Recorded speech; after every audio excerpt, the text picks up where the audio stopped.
So we're back on this loader for the day. It's going to get sandblasted today. Not just ordinary sandblasting. It's going to be done with a water sandblasting unit. I've never seen it before. I think I've seen stuff on YouTube about them before, but there's going to be very little dust to no dust, which is great because sandblasting can be very, very messy. So a crowd called Concept Solutions contacted me January or February of this year and asked me had any project going on that might interest and letting them come down and do a bit of sandblasting, or would I be interested in maybe taking one of the units off them and trying it out for a while when I'm working on the TEF20, the quad, things like that. So I said leave it with me for a while because I wasn't sure. I was thinking of doing something on the slurry tanker, but then with the age of the slurry tanker, it'd be a very, very big project, and I don't think it'd be worth ever putting that kind of money into. It's fine the way it is. The TEF20, yeah, don't really want to sandblast it. I want to paint some parts of it and not others, and I hadn't really got my mind made up. But the one thing that did strike me was the loader. Small, simple project that they could do relatively quickly. So they agreed to do that, and they also said they'll bring down a couple of sandblasting units for me to look at when they're here. Now, I don't know whether I'll be buying any sandblasting unit myself, because I know they can be expensive and you really want to be using them constantly to make them pay for themselves, and I'd have to upgrade my compressor and things, but I'll look what they have and see what can be got. Anyway, that's what's going to happen today. Them guys will be here now in about a half an hour time on my invisible watch, and we'll take it from there.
So here's Sam, he's just after finishing off doing the loader. He's going to talk you through all the bits of kits that he's using here. One thing for sure is there's a sight of pressure coming off that there. Nearly frightening you to hear the pressure that's coming off it. So what are we looking at here, Sam? She's a bit different now to a diesel compressor. This is the Applied Varimount 350. Okay. She's a 350 CFM 10 bar machine. She runs off 1000 PTO. You need about 120 horsepower that way to run the machine. For sandblasting, it's almost overkill. It's got so much power behind it. Originally, we kind of designed it for the umbilical slurry market. The same size compressor in this, you'll be talking anywhere between 60 and 75,000 plus VAT for a diesel the same size. She works perfectly hand in hand with all of our dry blasting machines, but this is probably our the cream of the crop on the blasting machine side. We've had the Aquablaster now for 4 years. She does dry blasting, wet blasting, and then she also does just blow down. So the machine itself is exactly what a dry blasting machine would normally do, except it has a pneumatic water pump sitting right behind here in the box. So as you can see, you have your water line going into your IBC tank. Yeah. She suctions her own water up. She runs it through the pump, and then it brings it all the way down into the nozzle and injected straight into the nozzle. It drags a little bit of atmospheric air, so it vaporizes the water, so you don't get a stream of water falling out. You get more of a vapor, as you saw when we were blasting there. Dead man's trigger, very important bit. That's what stops and starts the machine, or depressurizes the machine when you're going. The Varimount then just dissipates all the air underneath the machine. So perfect, safe operation. What are you looking at here? Because I know you have another one in here in the corner. Yeah. So this is 100 litre. They'll be middle of the range. Okay. In the Aquas we do 100 litre and 140. So this is 5 25 kilo bags. So if you had that full now to the top, how long would you get sandblasting non-stop? 5 bags, you get about 40-45 minutes out. Oh, all right, yeah. We do a lot in that. Kind of 280 litres. So we do the big boys as well. There'd be more for static setups. Yeah. This is perfect kind of mobile. I'm a small man. Even when this is half full, you can still tilt it back and drag it around the yard, no problem. Yeah. All your hosing, everything is all connected on the same side. So you have your air line, your blast hose, your pneumatic for the dead man's trigger, and then your water line. And the best thing here is we have no water touching steel. But the machine itself is all dry on the inside. The water goes in through the pump and straight to the nozzle. It doesn't touch off metal. You're using a rust inhibitor there as well on that loader? Exactly. Very simple stuff. We call it solutite. You get it in 5 litre drums like that. Yeah. So you need 2 of these drums for an ABC tank, 100 to 1 ratio. Yeah. And she won't rust now for kind of 3 to 4 days. Very, very humid weather. If it was a bit rainy, you might say 2 or 3 days. Yeah. But well, we're priming that tomorrow, so that'll be fine tomorrow. No problem. Yeah. Also, you'd have no problems with paint with that. So let's say an awful lot of sprayers would be iffy about putting rust inhibitor on steel, especially what kind of results they're going to get with a 2-pack afterwards. So this rust inhibitor is acidic base, just stops the rust. It doesn't coat it or protect the steel. It's just stopping the rust from even forming. You're saying also it's environmentally friendly? Yeah, so we have a lot of our European counterparts and a lot of distributors in Europe. They don't like anything that can get into the environment. There's a lot more. Well, nowadays everybody's kind of heading that direction. But it's very, very restricted on the continent. So we are gone totally safe. Our glass is exactly the same. This is recycled windscreen glass, perfectly safe for blasting, dry blasting, wet blasting. And the rust inhibitor, you can dump it into the environment, there's no problems. You're saying there's a rougher aggregate as well in that? We do another one called, it's medium crushed glass. This is fine crushed glass. Fine, be perfect for kind of taking paint off steel. And then if you had anything harder like pitting on ploughs or anything you would have 20 or 30 years on, the medium crushed glass will reprofile the steel then. And it's the kind of glass you get from bottle banks, things like that? This is from scrapyards for the windscreens, and the other stuff is your Tesco bottle banks. So that's unreal. Never knew that. Never knew that. So there's no sand. It's not actually sandblast. There's no sand at all. Sand was gone in 1985, and never knew that. Use it in Ireland anymore at all. So no robbing off the beach anymore. No. And to be honest, like sand would be about 40% as effective as this. This is sharp. This is sharp stuff. So it cuts into the steel a lot better. Normal silica sand or building sand it just bounces off it and rolls. It's not great for taking back paint at all. We'll have a wee look at it now and see how I come out. You can imagine the amount of time that it'd take with a wire wheel. You'd just never get into all the nooks and crannies down the bottom. You'd never would, like. No. And like, of course, there's little bits and pieces where you're going to miss stuff. Like, let's say here, I don't want to go too close to the ram. To the ram, yeah. This is your undercoating that would have been from factory, the black. Oh yeah. So you can go over this as much as you want, and in places it's so welded into the steel almost that it won't come off. You can see here there's a little bit stuck on the gates here. Yeah, but it's just right. It just washes straight off. It's not hazardous. It only went out there about 10 foot. Yeah. It hasn't went even beyond the tractor. Exactly. It seemed to be heavy. It fell down fairly quick. Yeah. Yeah, that's why the water, it just kills the momentum of it. It doesn't ping off the steel and bounce away. It just kills it, goes to the ground. I know it's a bit of a messy setup, but I mean, with a power washer, you can wash it all look, the if way you're in with the away. wire wheel, you can imagine the mess you'll have as well. Exactly. It has to come off. The paint has to come off. Yeah. End of the day.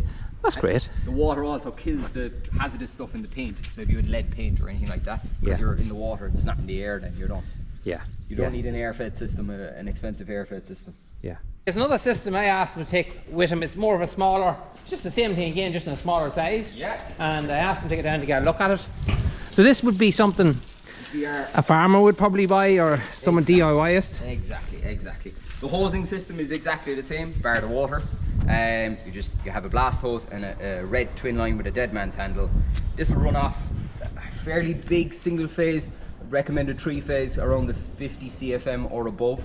Yeah. If you're running it any lower, you won't have enough volume of air to start the machine going. If you're talking a 3-phase compressor or a small kind of 2 or 3 cylinder diesel turbine. Yeah, diesel will probably be the way most people would go when they don't have 3-phase. Look, we're blessed in Ireland. We've plenty of rental companies for plant hire equipment. You're talking, if you wanted to rent one for the weekend, maybe 80 euros to rent a tow behind diesel for the weekend. Yeah. Get all your jobs lined up for that weekend. Get your blasting machine out. Rather than wasting time with an electric compressor, your own one. Stopping and starting all the time. You're also, the amount of money you'll spend on electricity, because it's running very, very hot all of the time. Yeah. Better off just go with the diesel. And what size is that? That's It's 40 litres. 40 litre, and that will 2.5 bags. 2.5 bags, and that will get you what? 25 minutes. Yeah. 25 minutes. You do plenty in that time. You would. And it's the same hose kit, the oven that comes with that one there is exactly the same. Pressure is going to be the same, so it's going to take it off the same speed. There's no difference in the pressure. It's only the volume that it is. So volume would be how much work you get done over time. Do you want to tell people about your company now when you are here? When you did do a lot of work, I owe you to give yourselves a wee plug. So yeah, so we're Applied Concepts. We're based in Burren, Offaly. I've been here about 1.5 years. I do national sales. Damien would be my manager. He does international. Our MD is Mark Clendenin. He started a company in 2007, originally building these machines from scratch, from the very get-go. Then about 5 years ago, we went into the Varimount side of things.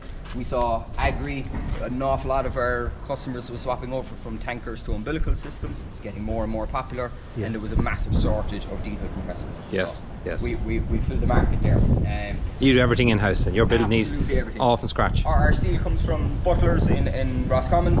Absolutely everything is pressed, plasma cut, welded, then we powder, shot blast everything, and then we powder coat it. So all these machines are powder coated. So you have 2 layers of green and a layer of lacquer over it. You know the abuse the diesel get on the farm. Absolutely, without a doubt. So. It'll be used to push in silage and not to too, you know yourself. Exactly. They're bumpers even. Oh yeah. I have lads putting light bars on the front of them. Yeah, without a doubt. I well imagine. Yeah. What weight is something like that? I'd imagine that's very heavy. It looks extremely heavy. 100 kilos. She's designed for an A-frame. Yeah. So your A-frame would simply come in there, so if you have it in one spot in the yard, you come in, pick it up. Away you go.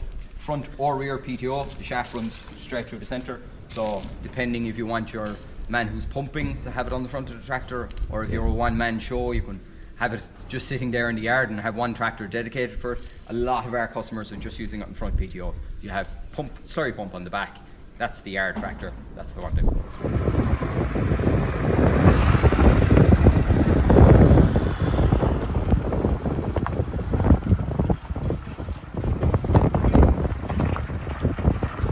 Right, so we're back in the shed here. It's the morning after, and last night was a late one, but it's ready for paint. It just took me a long time last night to go around and just get some of the small bits and pieces that he wasn't able to get in at. Now there is little bits of red paint in there, but they're all sanded now. I was had to get in and sand them, put a rough coat on them so that the paint will adhere to them and not peel off, hopefully. But everything is fully now degreased again, rubbed down. There should be no handprints or anything on it. It's ready now for his coat of primer. Now, it's a week, well, it's nearly 10 days actually later, and the sandblasting, or aquablasting should call it, is now complete. One thing but I will mention before I go any further is something I will get asked, and it's something that people would be right to ask. When he first started to do that job, I stopped him. And I stopped him for the reason that he wasn't wearing a mask. Now, I know very little about sandblasting, but one thing I do know is it's a very dirty job and there's an awful dust behind it. And normally if you see videos on YouTube or wherever, you'll see people in all this protective gear and a vented mask and everything. I seen Sam setting up with a shield that's just for angle grinding and stuff like that. It did worry me. I had to stop him and ask him, have you no mask to put on, or what's the reason? Because if I think something is unsafe, knowingly it's unsafe, I won't show it on the channel. I had to say that to him. And he quite quickly stopped me and he laughed and he says, Adrian, this is dustless blasting. You're thinking of sandblasting. This is completely different. It's aquablasting. All the mists and stuff you're seeing that was rising from it was all water vapor. That's all that was. Now, I did notice on all the machinery that was around parked at the time, there was no dust on anything. No dust went in any of the sheds. Only the area around where he was working. I'll actually look at the APA videos on YouTube as well myself, just to make sure, and right enough there's loads of them on water blasting or glass blasting, whatever you want to call it, aqua blasting, and none of them are wearing a mask when they're using that system. So that's the reason I've been dustless. Just wanted to cover that to make sure that you know that I know about it and that all the safety precautions was taken when the job was being done. Them guys are at it a long time. Sam is a salesman. He doesn't do that job, and by the way, you can contact them and ask them to do that job you just seen there. They don't do that. They only sell the equipment themselves. Just came out here to show their own machines being used on this job so you guys could see what it is that they supply. And the loader, the following day, was painted and all done completely in 2 days, which was absolutely great. And without further ado, here it is. And it's massy red and it just looks the part. In here there's shadows and dark light. It's hard to show it properly. I would have been at this for days trying to get anywhere close to the quality them boys got done, and I wouldn't, even with paint stripper, I would have never got it anywhere close to the way they left it. A really good key to get a nice coat of primer on and the whole thing painted, and it just, yeah, it was made my life a lot easier. Now, a friend of mine painted this, Aidan. He's a local lad. He done the hedge cutter as well, and he mentioned to me when I was looking at buying the paint, I only ask him for his list and I go and get it. I know nothing about paint. That's not my speciality at all. He did say to me, get 2-pack paint, because the massy paint that you'll buy will be single pack, and that's the reason a lot of them paints can fade quite quickly, especially on your loaders and stuff. Get a good quality 2-pack paint and you'll be much happier with it. So that's what we done. We got a 2-pack primer. It's called a wet and wet primer, and then with another etch primer on in front of that. Don't ask me for the life of me, but that's just what he told me. I have a bit of video footage of the thing being sprayed. I'll put it up here now as I'm talking. You'll see the red coat underneath, then you'll see the grey coat that went on top of it, and then we came along with 3 coats of actually 2-pack paint. Nearly sure there's 3 coats on it. I didn't film the thing being painted because I had a lot of things going on that day, and one of which I was spreading fertiliser and I was topping fields. Also, he ran out of material, which I had to go and get more primer, I think it was, or more hardener actually. That's what I had to go and get that evening. I was away for about an hour and a half getting that. So I just let him at it. And another thing as well is the fumes. 2K paint, you have to be so careful with it. He had all his protection gear on. He's at that now, 30 years plus, and knows his stuff inside out. And he said to me, Adrian, don't come anywhere near this shed when I'm at this, because you don't have the proper ventilation yourself. I don't want to see anybody get sick from the fumes can come from that, because it's wild dangerous stuff. So I just let him be, let him paint away, and you guys know what spray painting looks like by now. So I'm happy to see it done. I didn't mask off these. I was going to, but they were well rusted, and I know they look well when you have the silver again, the red and all. Some people could be fussy like that, but I didn't bother. They were well rusted, and we cleaned them down. They were sandblasted already, and they'll probably rust even more. So I just said paint them.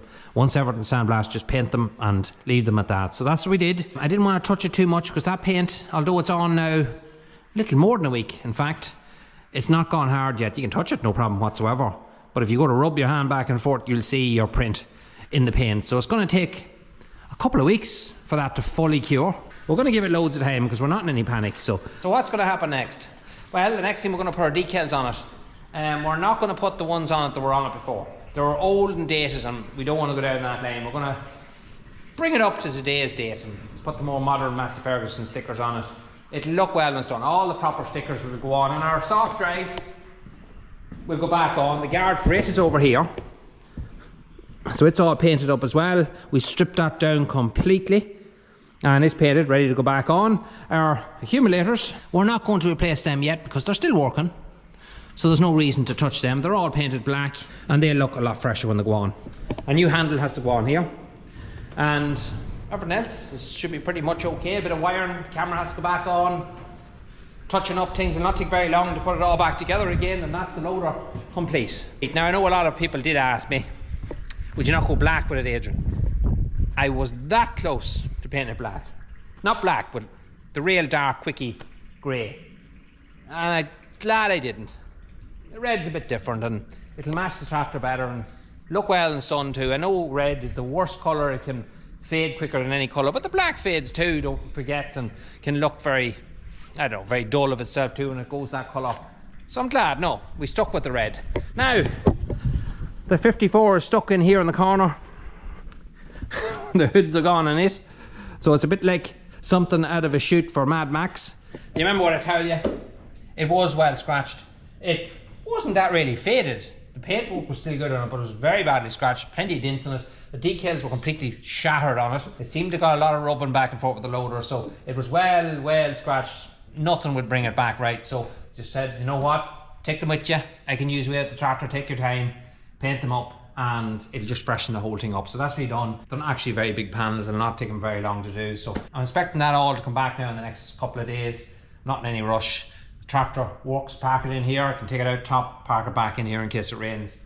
Not that rain will do it much harm, but it's better inside when it hasn't got its covers on.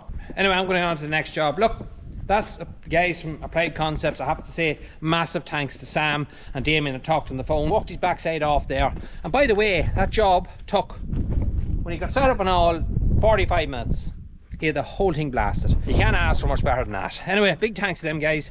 Thank you guys for watching. Until the next one, we'll talk to you again.